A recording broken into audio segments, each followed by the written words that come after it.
The salty Jamaican breeze drifted through the open windows of Sangster International Airport as Dwayne and Marcia Thompson waited to board their flight. Their luggage, plastered with Honeymoon Africa stickers, caught curious glances from passers-by. They didn't mind.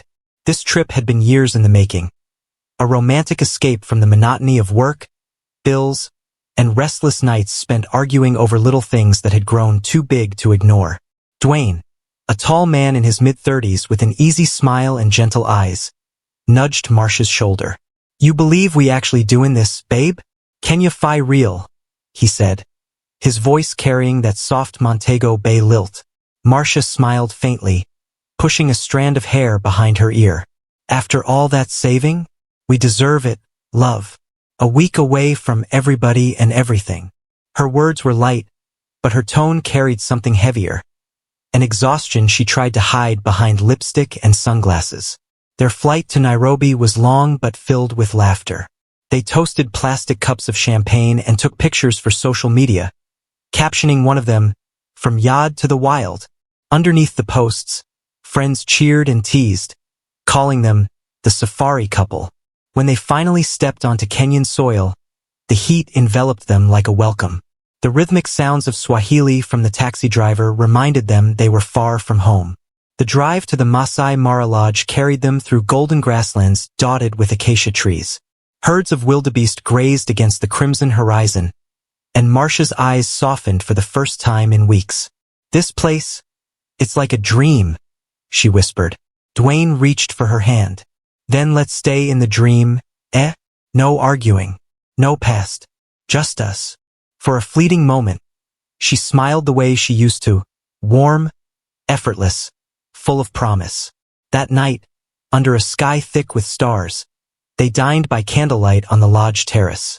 Local music played softly in the background. The air was gentle, perfumed with night-blooming jasmine and grilled spiced fish. The staff brought them mango wine, and Dwayne raised his glass. "To new beginnings," he said. "To us," Marcia replied, clinking glasses. But as their laughter faded into the night, she noticed a message flash across her phone screen. One she quickly turned face down. Dwayne pretended not to see, though his smile quivered slightly. He looked out at the savannah instead, as if trying to memorize this piece before it disappeared. Neither of them knew that the dream they had waited so long for would soon turn into the darkest journey of their lives. The daylight over the Masai Mara broke in a slow burn of crimson and gold. Birds chattered in the distance, and the lodge staff moved quietly between huts carrying trays of coffee and fruit.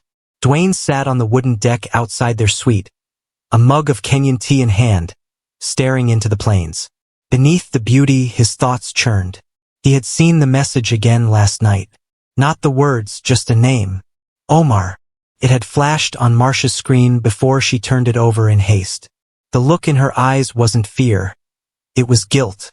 When Marcia emerged from the room, dressed in a linen sundress and wide-brimmed hat, she wore her best smile. "Mornin', love.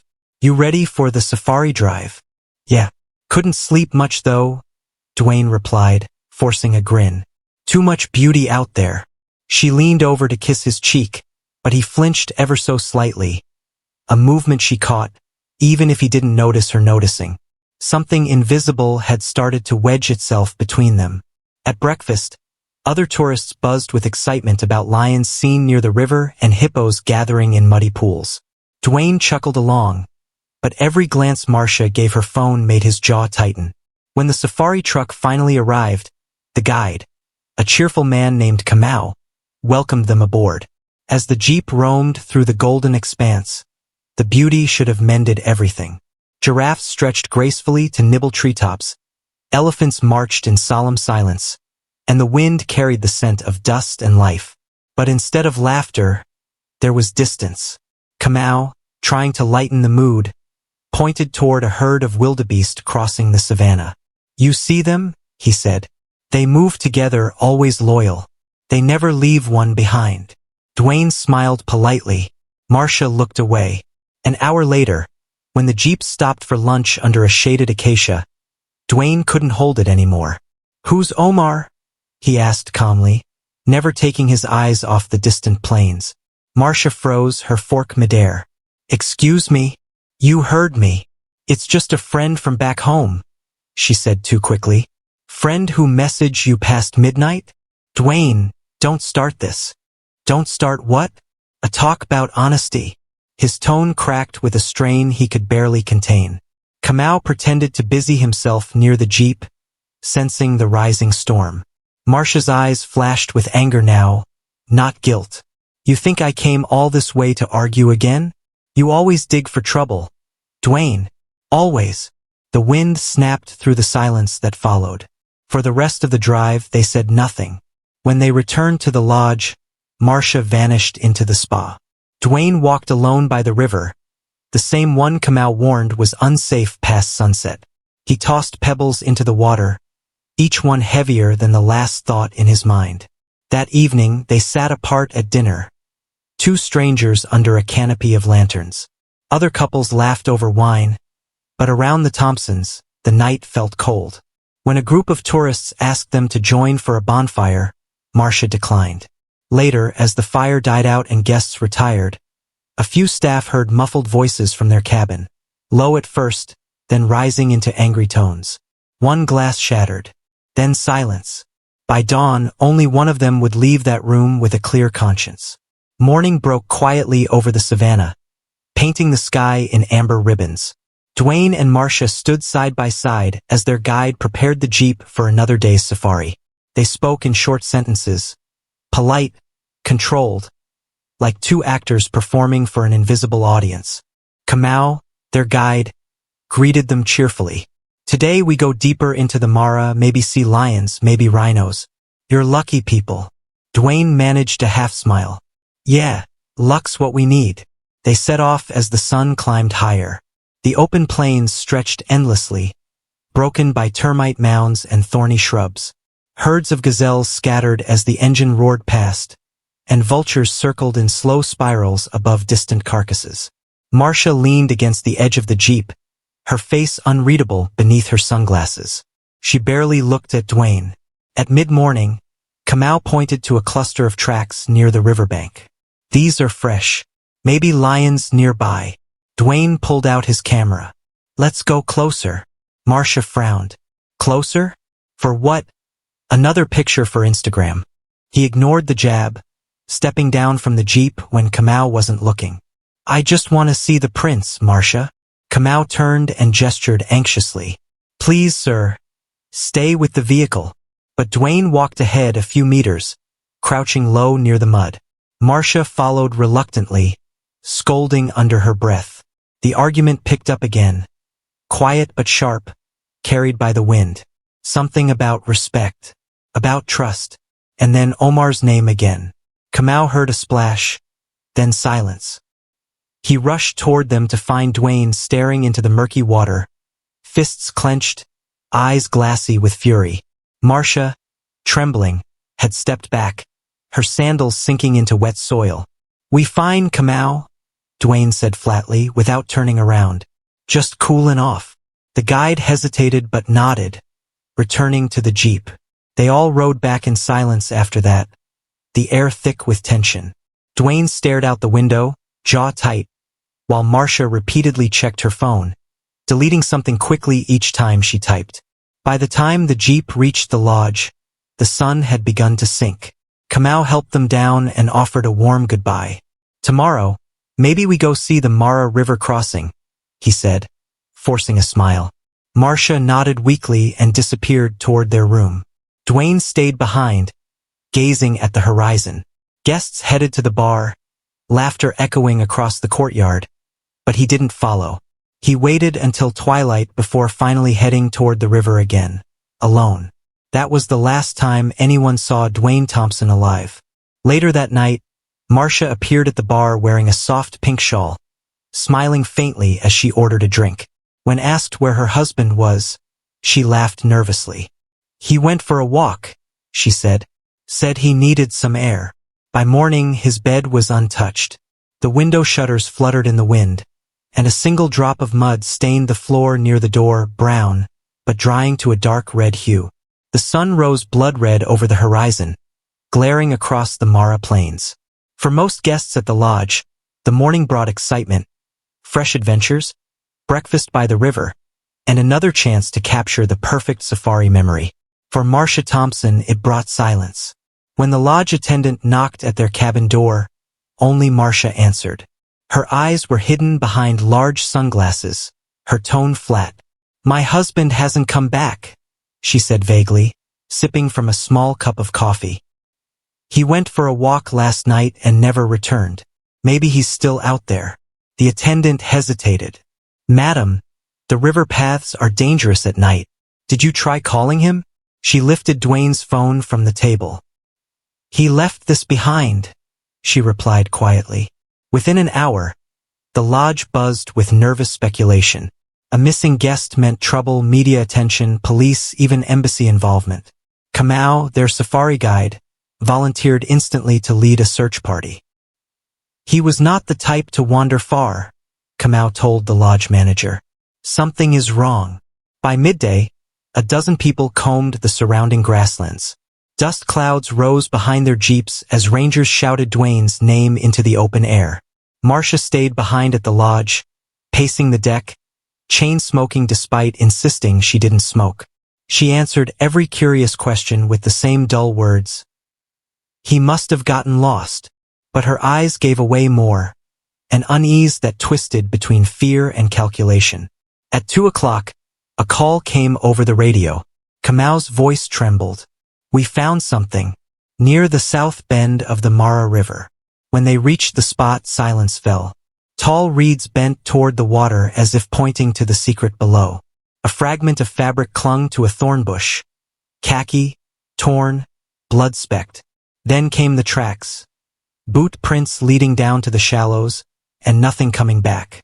A few meters from the water's edge, a dark figure lay half-submerged in mud. It was Dwayne. His face was pale, eyes half open, his body showing multiple stab wounds along the ribs. His travel watch was gone, his fingers stiff, one hand clutching a handful of black soil as if he tried to pull himself free. Kamau fell to his knees, whispering a prayer. The others stood frozen until one ranger radioed the lodge. "We found him."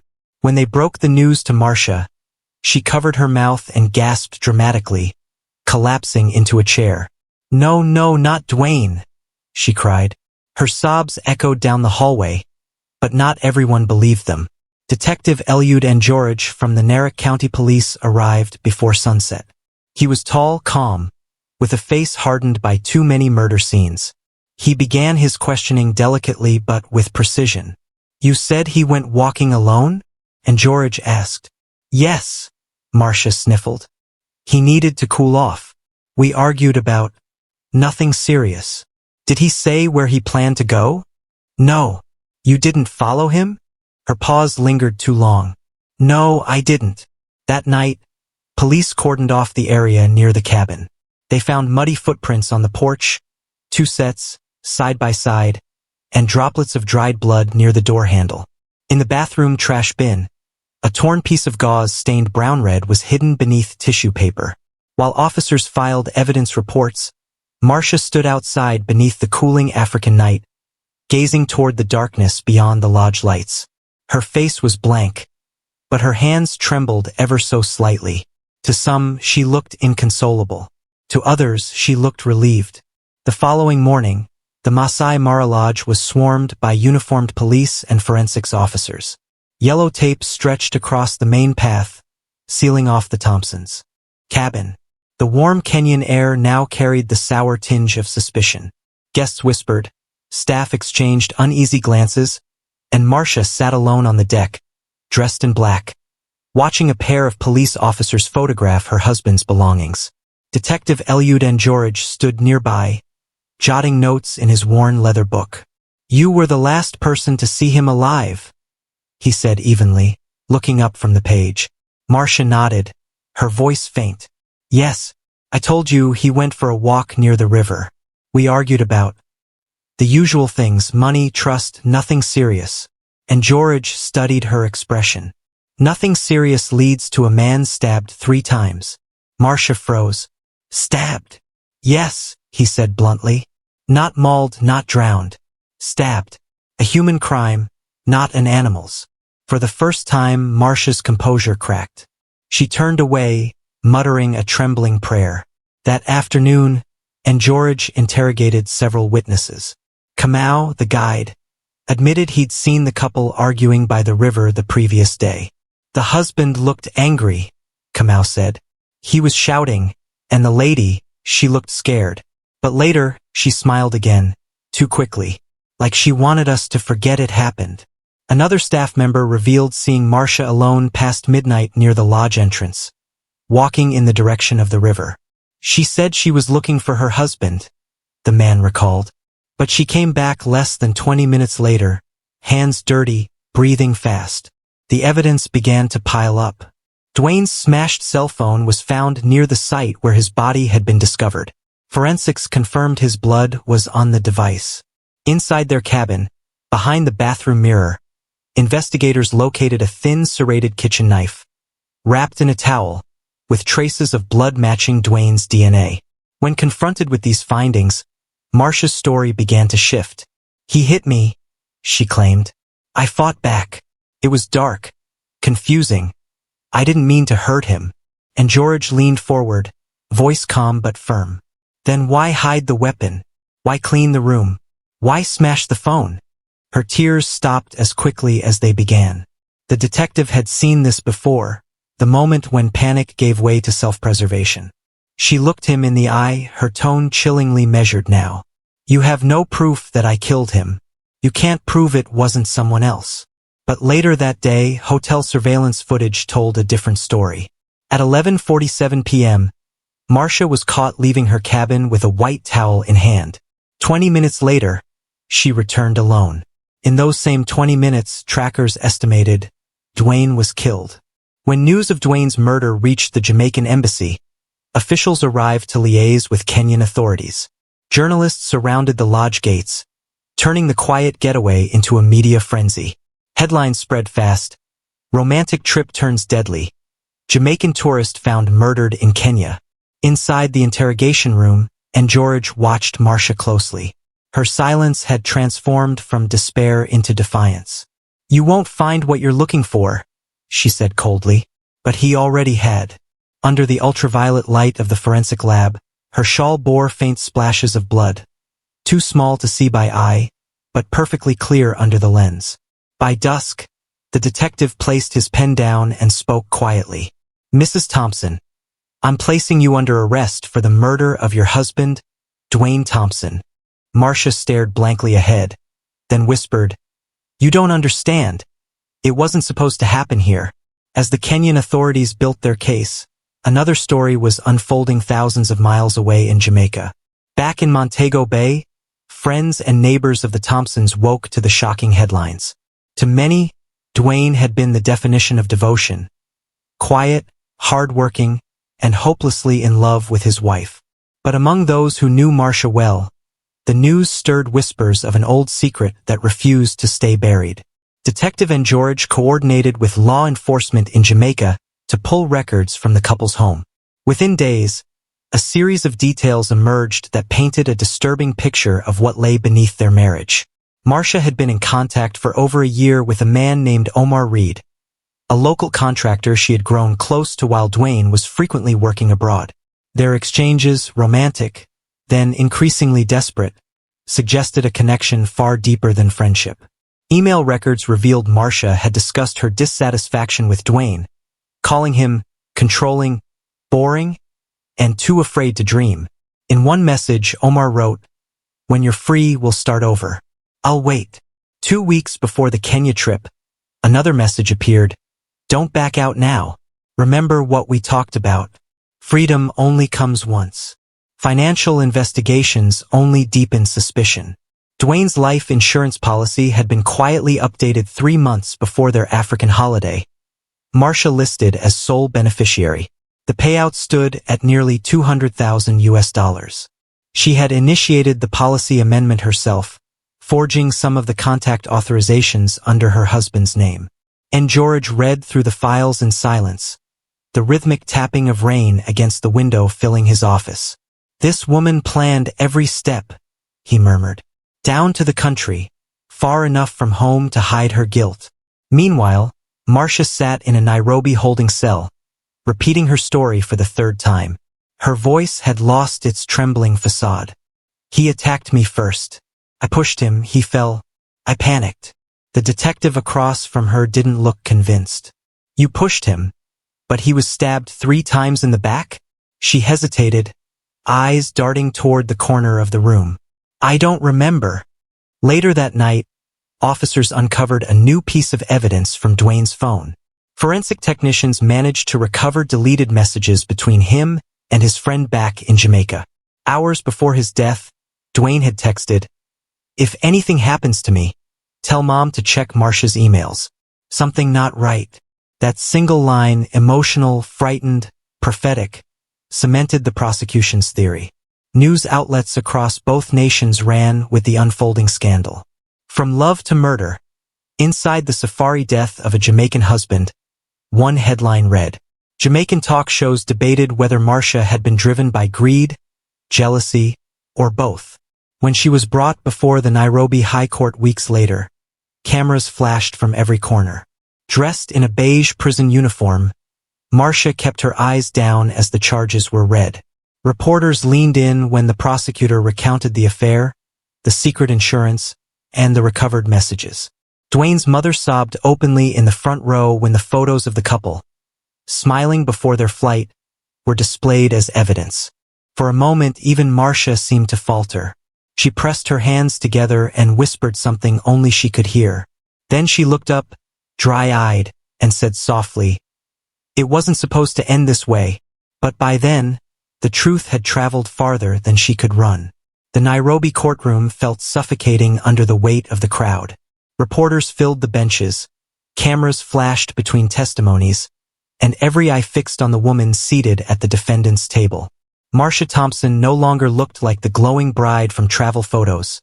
Her hair lay unkempt, her face pale and drawn. Weeks of confinement had worn her spirit down to raw nerves. Detective N. George sat across the room, his file thick with evidence. Photos, messages, financial records, and forensic reports that told a story she could no longer deny. The prosecution laid it out in sequence. The affair with Omar, the life insurance policy, the late-night argument, the towel, the knife, and finally Dwayne's bloodied body by the riverbank. As the prosecutor spoke, Marcia pressed her hands together, eyes glassy. When the photos of Dwayne flashed on the projection screen, she flinched but didn't cry. Her defense attorney argued self-defense, that Dwayne had become violent after finding out about her affair, that she acted in fear, not hatred. But witnesses, forensic analysts, and even the recovered security footage painted an image of precision, not panic. When N. George took the stand, his voice was calm but heavy. She returned to the lodge exactly 17 minutes after leaving. We know from forensics that her husband died between those 17 minutes. The wound pattern shows the attacker struck from behind. Dwayne never had a chance to face her. Marcia's gaze dropped to the table. Her fingers trembled. For the first time since her arrest, she looked less like someone fighting for innocence and more like someone cornered by guilt. By the third week of the trial, public sentiment had turned entirely against her. Kenyans followed every headline. Back in Jamaica, television anchors spoke of betrayal, greed, and tragedy wrapped in the guise of romance. Then, on the final day of testimony, Marcia surprised everyone. As the judge prepared to adjourn for the afternoon, she stood suddenly, voice breaking. "I want to say something," she declared. Gasps swept the courtroom. Even her lawyer hesitated before stepping aside. Marcia's voice quivered at first, then steadied. "I didn't plan it. Not the way they say I did. But yes, it was me." A murmur rippled through the room. "We argued. He told me I'd ruined his life, that I was a liar, a fake. I saw hate in his eyes. The same hate I'd felt for him for months. I pushed him and he fell. He called my name, and I panicked. I didn't mean to kill him, but once it started, She stopped herself, shaking. Silence filled the courtroom except for the hum of ceiling fans. The judge's gavel struck once, sharp and final. "Mrs. Thompson, this court will reconvene for sentencing tomorrow." "You may sit." Her shoulders sagged as guards led her from the stand. She glanced briefly toward Dwayne's family in the gallery. His mother's tear-streaked face, his brother's glare like fire. Marcia's lips moved again, barely audible. "He wouldn't let me go."